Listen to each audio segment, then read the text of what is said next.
Muito boa noite. Que a graça e a paz do nosso Senhor Jesus esteja com cada um de vocês. Que Deus, na pessoa de Cristo, possa sempre te dar força, vitória. Nós sabemos que sem o Senhor nós não somos nada, nós não podemos nada, mas o Senhor, na sua infinita misericórdia, tem nos dado o privilégio de falarmos da graça dele, de falarmos do amor dele. Nós sabemos que nós estamos vivendo tempos trabalhosos, nós estamos vivendo tempos de muita aflição, que as pessoas estão perdidas, estão desorientadas, estão sem saber que rumo tomar. Porque nós vemos um grande avanço do mal dentro das igrejas. Nós vemos um avanço estrondoso, podemos dizer assim, de atividades demoníacas dentro da igreja, de atividades satânicas que têm levado o povo de Deus a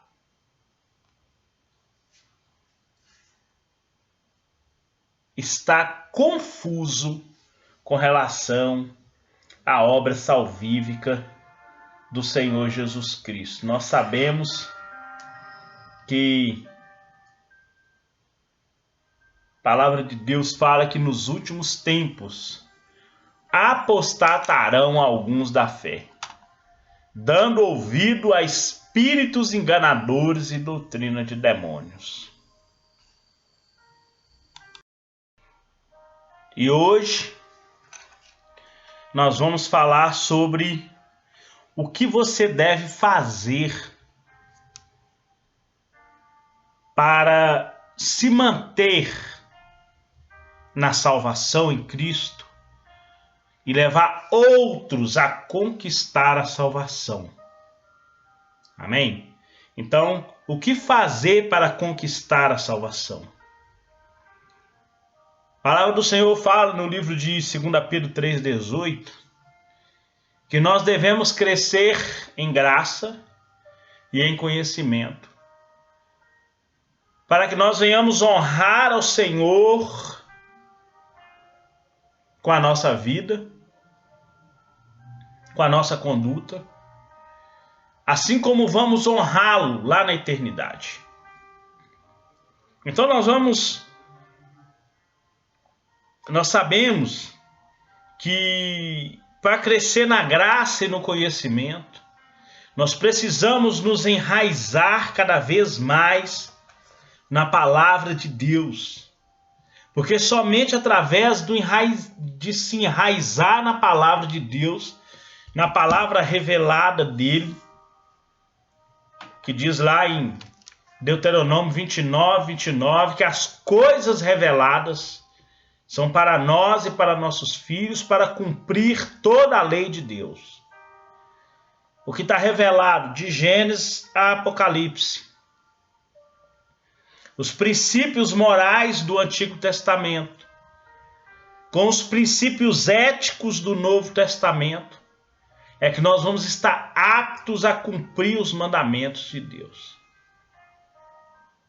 Então, nem todos os cristãos terão permissão para entrar no reino dos céus, mas somente aqueles que tiverem o nome escritos no livro da vida. Para você que é cristão, Jesus declara em Mateus 7, 21 a 23, nós vamos ler daqui a pouco, que existem muitos cristãos cheios da sua religiosidade, que não tem nenhuma comunhão com Cristo. É igual o povo de Ariel. Honra a Deus com a boca, mas o coração está longe. Estes perderão salvação. Entrar pela porta estreita não significa que é difícil tornar-se cristão. Mas não há um único caminho que conduz à vida eterna com Deus, a não ser Cristo Jesus.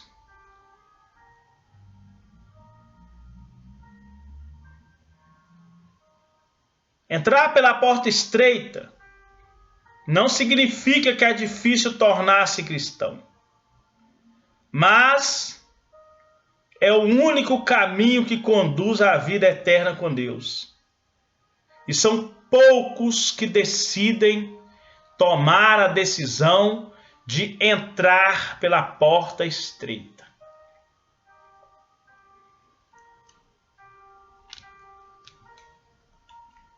Lá na cidade de Jerusalém, tem um portãozão grande e um portão pequeno, que é chamado de fundo da agulha. Um camelo sem carga e de joelhos conseguia passar por essa porta. E entrar por essa porta para uma pessoa também significava ele passar sem carga. Para nós, na nossa vida espiritual, é nós deixarmos os nossos pecados. É nós abandonarmos a nossa velha maneira de viver. É nós deixarmos o mundo para seguirmos o Senhor Jesus.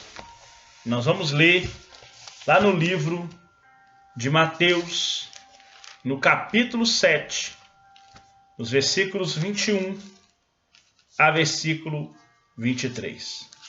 Mateus, capítulo 7, versículo 21 até o versículo 23. O título, em algumas Bíblias tem, em outras não.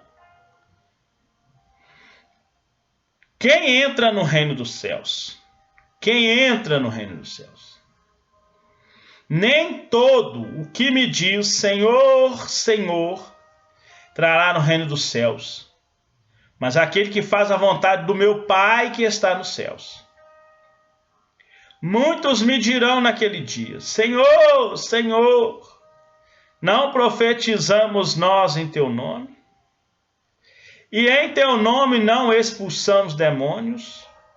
E em teu nome não fizemos muitas maravilhas? E então lhes direi abertamente: nunca vos conheci. Partai-vos de mim, vós que praticais a iniquidade. Irmãos, estava prestando atenção? Existe um outro lugar aonde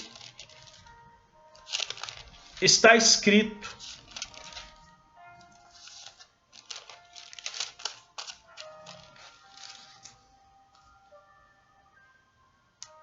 essa passagem.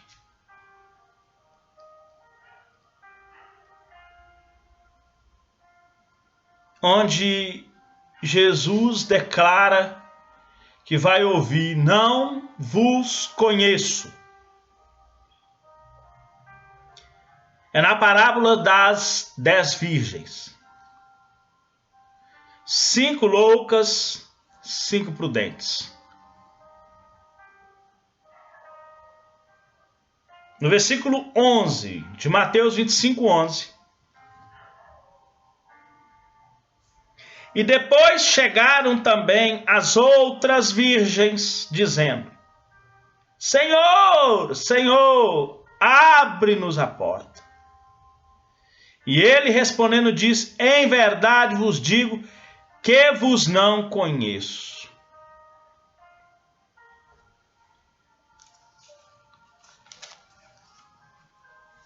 Irmãos, é muito triste que se nós pegarmos esse apartai-vos de mim, nunca vos conheci. Nós vamos olhar isso à luz da palavra de Deus.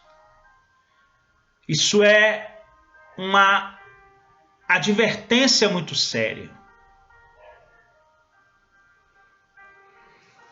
Essas palavras de Cristo deixam plenamente claro que uma pessoa pode pregar o evangelho em nome de Cristo, expulsar demônios e operar milagres, sem essa pessoa ter genuína fé salvífica em Cristo. Ou, traduzindo, nunca teve um encontro com Deus. Fala de Deus, lê a palavra de Deus, mas nunca teve um encontro com Deus.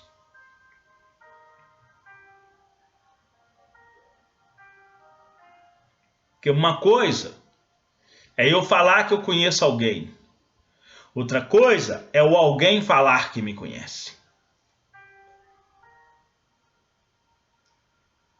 Deus conhecia Jó, a ponto de testemunhar: ele é reto, íntegro, temente a Deus e se desvia do mal. Mas Jó não conhecia Deus. Jó fala assim: olha, eu não te conhecia, era só de ouvir falar. Mas agora eu tenho um encontro. Os meus olhos agora estão te vendo. Eu agora tenho um encontro com o Senhor.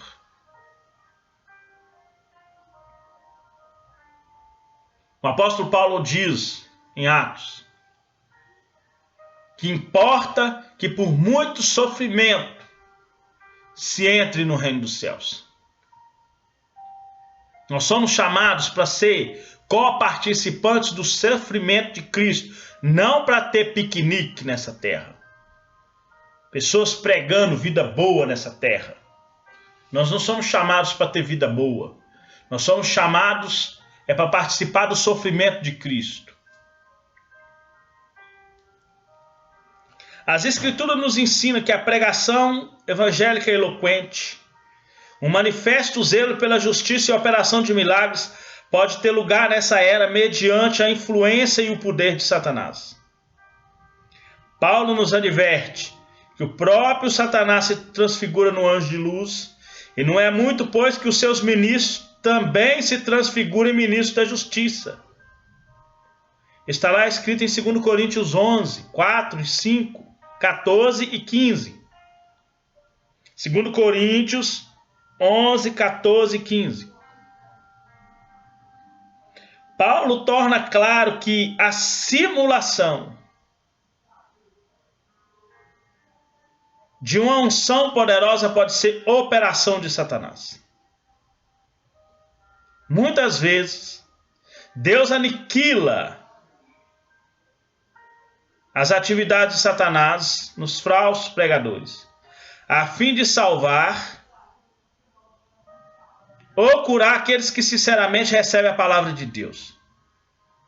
Deus sempre deseja que aqueles que proclamam o evangelho sejam justos.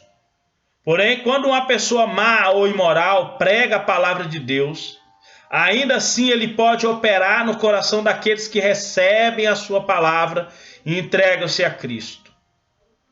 Deus não aprova nenhum falso pregador, mas certamente vai confirmar a verdade das palavras dele.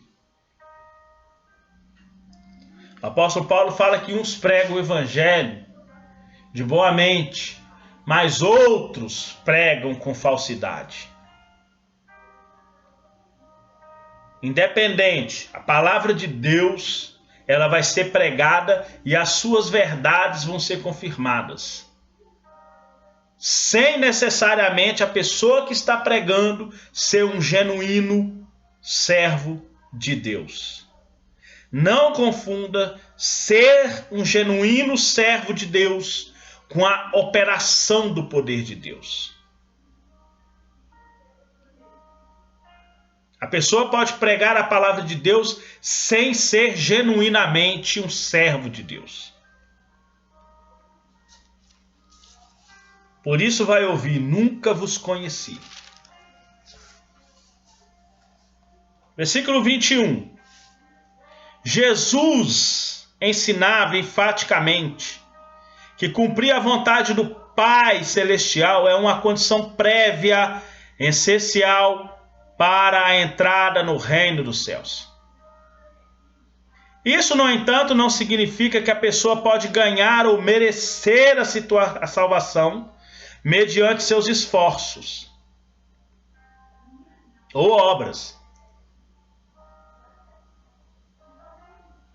Isso é verdade. E nós vamos analisar o seguinte: o perdão divino é obtido somente através da fé ou mediante a fé e o arrependimento. Ou seja, a fé e o arrependimento é o mediador do perdão. Cristo é o mediador entre a igreja e Deus. Mas do mundo para Deus, o mediador é a igreja. Por isso que a igreja tem que pregar o evangelho genuíno. Por quê? Porque o arrependimento, o perdão é mediado pela fé e o arrependimento. A fé e o arrependimento são os mediadores do perdão.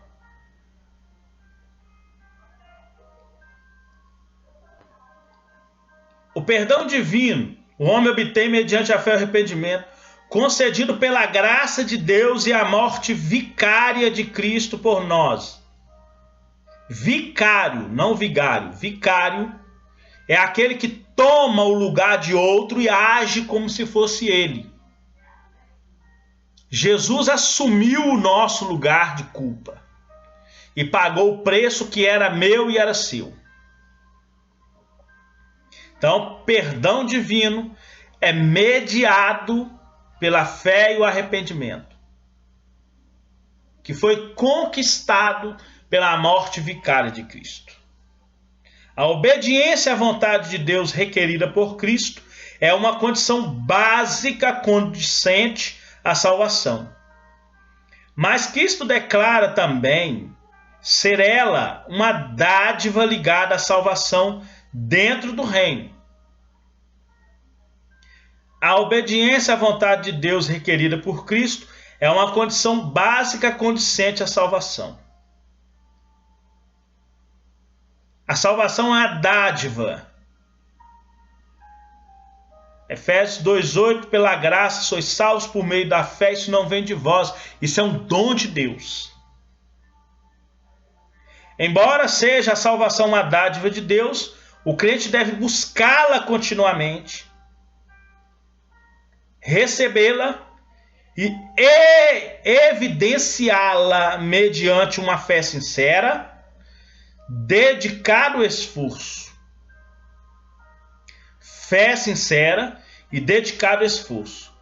Esse fato é visto na oração dominical e nas exortações para que o crente mortifique o pecado e se apresente a Deus como sacrifício vivo, santo e agradável na disposição da vontade, que é o culto racional. Então, para você conquistar a sua salvação, para você se manter na sua salvação, a condição prévia, arrependimento e fé para receber o perdão. Medite nisso, irmão. E que Deus te abençoe em nome de Jesus. Pai querido, Pai santo, amado, poderoso, Criador dos céus e da terra.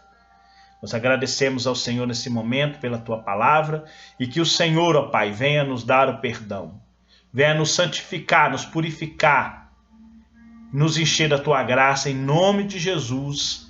Amém? Graças a Deus. Deus abençoe sua vida em nome de Jesus.